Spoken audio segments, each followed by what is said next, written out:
नमस्कार दोस्तों, पहलवान गुरुदीन ग्रुप ऑफ कॉलेज के यूट्यूब चैनल में आपका स्वागत है। मैं रामलाल रैकवार, प्रवक्ता राजनीति विज्ञान, पहलवान गुरुदीन विधि महाविद्यालय पनारी ललितपुर।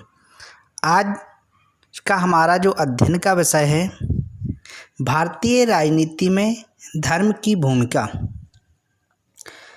वर्तमान समय में हमारे देश की जो भारतीय राजनीति है, इसमें धर्म की क्या भूमिका है, इस टॉपिक का विस्तृत अध्ययन करेंगे। भारतीय राजनीति में धर्म की एक विशेष भूमिका रही है। वास्तविकता तो यह है कि यद्यपि हमारे संविधान द्वारा धर्मनिरपेक्ष राज्य की स्थापना तो की गई है, परंतु हम धर्मनिरपेक्ष समाज की स्थापना करने में असफल रहे हैं। धार्मिक विभिन्नताओं के कारण भारतीय समाज में वह एकता स्थापित नहीं हो पाई जिसकी आशा स्वतंत्रता प्राप्ति के पश्चात की गई थी।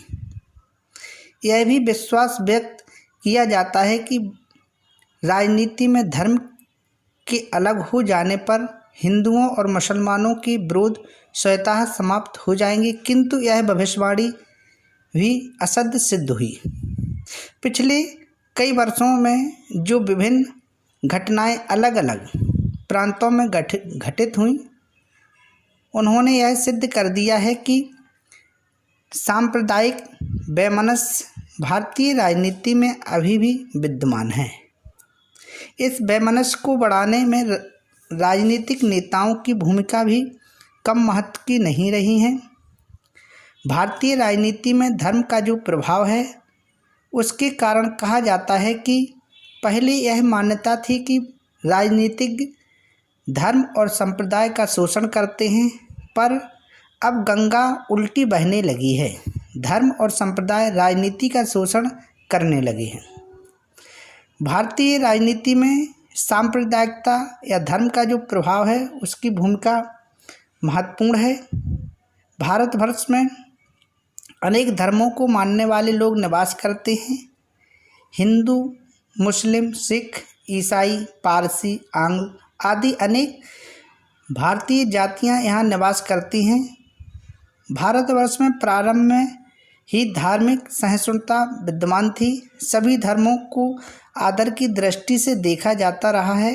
विभिन्न धर्मों को विश्वास तक पहुँचने के भिन्न भिन्न मार्गों के रूप में मान्यता प्राप्त रही है।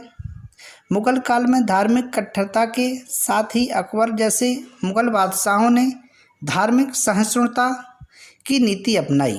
भारतवर्ष में सांप्रदायिकता के उद्भव और विकास से ब्रिटिश शासन की फूट डालो और राज्य करो की नीति ने महत्वपूर्ण योगदान दिया। अंग्रेजों ने हिंदू और मुसलमानों को एक दूसरे के विरुद्ध भड़काकर अपना उल्लू सीधा किया। अंग्रेजों की नीति के परिणाम स्वरूप भारत का विभाजन हुआ। भारतीय नेताओं ने विभाजन सांप्रदायिक दंगों से बचने के लिए स्वीकार किया था। ऐसा माना जाता था कि पाकिस्तान के निर्माण के पश्चात सांप्रदायिकता की समस्या का हल स्वयं निकल आएगा। भारतीय संविधान के निर्माता सांप्रदायिकता की समस्या से भली भांति परिचित थे। उन्होंने हर संभव प्रयास किया कि सांप्रदायिकता की समस्या को सदैव के लिए समाप्त कर दिया जाए। विभिन्न धर्मों के प्रति सहिष्णुता की भावना के विकास के लिए भारतवर्ष में धर्मनिरपेक्ष राज्य की स्थापना की गई।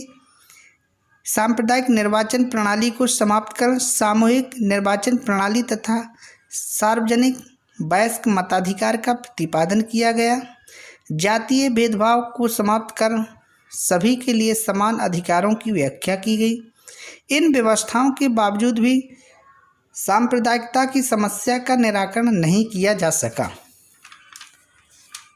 स्वतंत्रता प्राप्ति के कुछ वर्षों बाद तक तो भारतवर्ष में धार्मिक सहिष्णुता का वातावरण रहा, लेकिन सांप्रदायिकता के विष को सदैव के लिए समाप्त नहीं किया जा सका।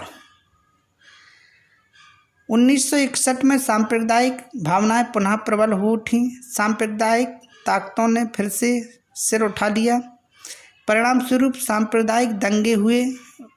उसके पश्चात तो सांप्रदायिक दंगों का तांता सा लग गया। ये दंगे कभी गाय की हत्या को लेकर किए गए, कभी पैगंबर मोहम्मद के पवित्र बाल को लेकर सांप्रदायिक भावना का प्रसार किया गया।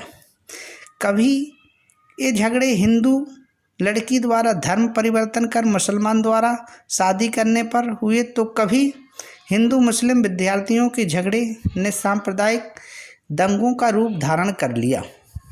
तात्पर्य यह है कि कोई छोटा सा झगड़ा भी सांप्रदायिक तनाव का कारण हो सकता है। भारत में सांप्रदायिकता नाजुक दौर से गुजरती हुई प्रतीत होती है। भारत की राजनीति में सांप्रदायिकता के भूमिका को प्रस्तुत करते हुए निम्न बिंदुओं का अध्ययन करना जरूरी है। जो निम्न बिंदु है, इनके द्वारा हम भारत में जो सांप्रदायिकता विद्यमान है उनके कारणों को स्पष्ट कर सकते हैं। पहला जो कारण है, मुसलमानों की धार्मिक कट्टरता। भारतवर्ष में सांप्रदायिकता के विद्यमान होने का प्रमुख कारण यह है कि भारत की विभिन्न जातियां तथा धर्मों ने अपने आप को राष्ट्रीयता की धारा के अनुरूप ढाल लिया है, परंतु मुसलमान इस राष्ट्रीयता की धारा को आत्मसात नहीं कर पाए हैं। भारतवर्ष में सभी नागरिकों को संविधान में समानता का दर्जा प्राप्त है। इन संवैधानिक अधिकारों का प्रयोग करते हुए भी मुस्लिम संप्रदाय अपने लिए विशेष अधिकारों की मांग करता रहा है।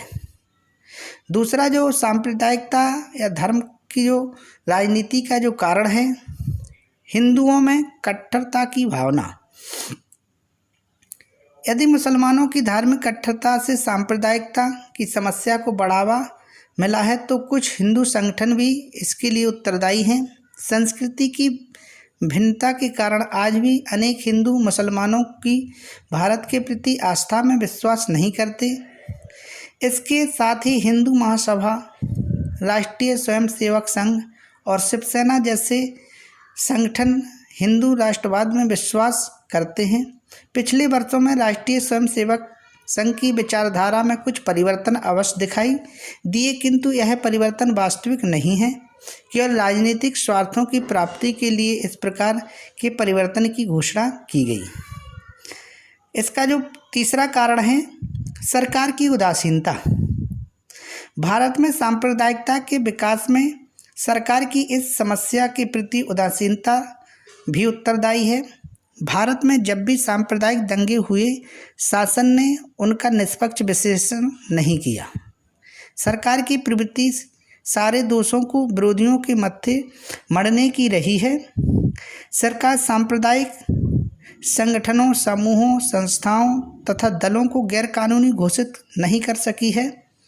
सत्ता में बने रहने के लिए सरकार ने सदैव मुसलमानों के प्रति तुष्टीकरण की नीति अपनाई है। कोई भी राजनीतिक दल मुसलमानों को नाराज करके इस मत बैंक की अपने हाथ से नहीं निकलने देना चाहता। अनेक सांप्रदायिक राजनीतिक दलों का अस्तित्व भारतवर्ष में है। अकाली दल, मुस्लिम लीग, हिंदू सभा इनमें से प्रमुख हैं।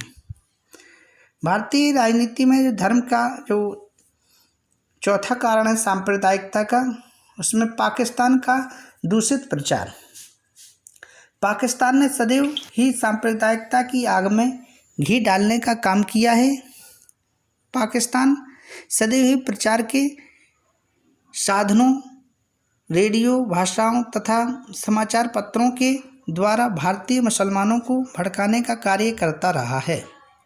जब कभी भारत में कोई छोटी से छोटी घटना हुई, पाकिस्तान इंटरनेट के माध्यम से उस पर सांप्रदायिकता का रंग चढ़ाने का प्रयास करता रहा है।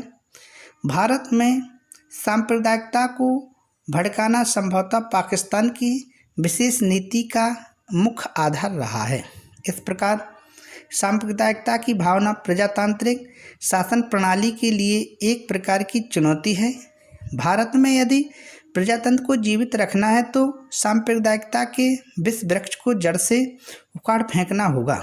यदि ऐसा ना हुआ तो हमारी राष्ट्रीय एकता का आदर्श तथा धर्मनिरपेक्ष राज्य की धारणा खोखली हो जाएगी। अतः आज का जो हमारा अध्ययन का विषय था, भारतीय राजनीति में धर्म की भूमिका का एक विस्तृत अध्ययन किया गया। धन्यवाद।